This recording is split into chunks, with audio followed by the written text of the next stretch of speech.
മലബാറിലെ ഏക 18-ാം പടിയോട് കൂടിയ കുറുന്തോടി അയ്യപ്പ ക്ഷേത്രത്തിൽ നിർമ്മിച്ച പിച്ചള പൊതിഞ്ഞ 18-ാം പടിയുടെ സമർപ്പണം 8-ന് വൈകിട്ട് 6 മണിക്ക് നടക്കുമെന്ന് ക്ഷേത്രം ഭാരവാഹികൾ വടകരയിൽ നടത്തിയ വാർത്താ സമ്മേളനത്തിൽ പറഞ്ഞു. ക്ഷേത്രം തന്ത്രി തറണനല്ലൂർ പത്മനാഭനുണ്ണി നമ്പൂതിരിപ്പാടിന്റെ കാർമ്മികത്വത്തിലാണ് ചടങ്ങുകൾ നടക്കുക. മലബാറിൽ 18-ാം പടിയോട് കൂടിയ ഏക അയ്യപ്പ ക്ഷേത്രമാണിതെന്ന് ഭാരവാഹികൾ പറഞ്ഞു.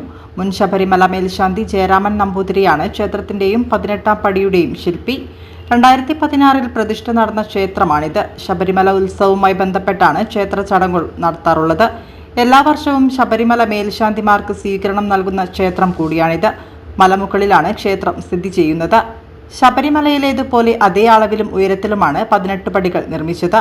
വാർത്താ സമ്മേളനത്തിൽ ക്ഷേത്രം president PM Kanaran, secretary Suresh Kuttilat, Radhakrishnan Othayoth, Sajith Pottammal, Chandrasekharan Puthiyottil, KK Balakrishnan എന്നിവർ പങ്കെടുത്തു.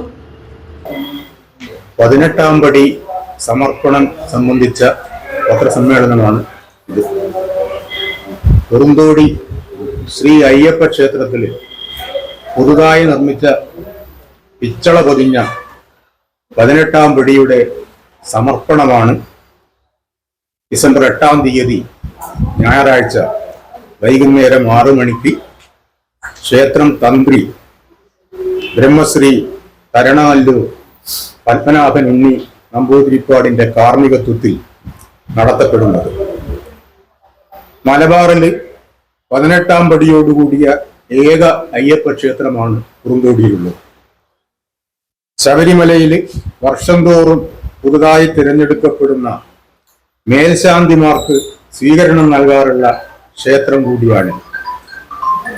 ശബരിമല പോലെ തന്നെ മലമുകളിലായി സ്ഥിതി ചെയ്യുന്ന ഈ ക്ഷേത്രത്തിൽ അന്നേ ദിവസം പടിപൂജയും നടത്തപ്പെടുന്നുണ്ട്. കൂടാതെ ഗണപതി ഹോമം, ഭഗവതി സേവ, മൃത്യുഞ്ജയ ഹോമം, സർപ്പബലി എന്നീ ചടങ്ങുകളും നടത്തപ്പെടുന്നു. മുൻ ശബരിമല മേൽശാന്തി ജയരാമൻ നമ്പൂതിരിയാണ് നമ്മുടെ ക്ഷേത്രത്തിന്റെയും പടിയുടെയും ഒക്കെ ശില്പി എന്നതും വളരെ ശ്രദ്ധേയമാണ്. 2016-ലാണ് ഇവിടെ പ്രതിഷ്ഠ നടത്തപ്പെട്ടത്. ഈ ചുരുങ്ങിയ കാലം കൊണ്ട് തന്നെ നമ്മുടെ ക്ഷേത്രം വളരെ പ്രശസ്തിയിലേക്ക് ഉയർന്നു വരികയാണ്. ശബരിമല ഉത്സവവുമായി ബന്ധപ്പെട്ടാണ് ക്ഷേത്ര ചടങ്ങുകൾ നടത്തി വരുന്നത്. മണ്ഡലകാലത്ത് വൃശ്ചികം 1 മുതൽ ധനു 10 വരെയുള്ള ആ സമയത്താണ് നമ്മുടെ ക്ഷേത്രത്തിലും പരിപാടികൾ നടത്തുന്നത്.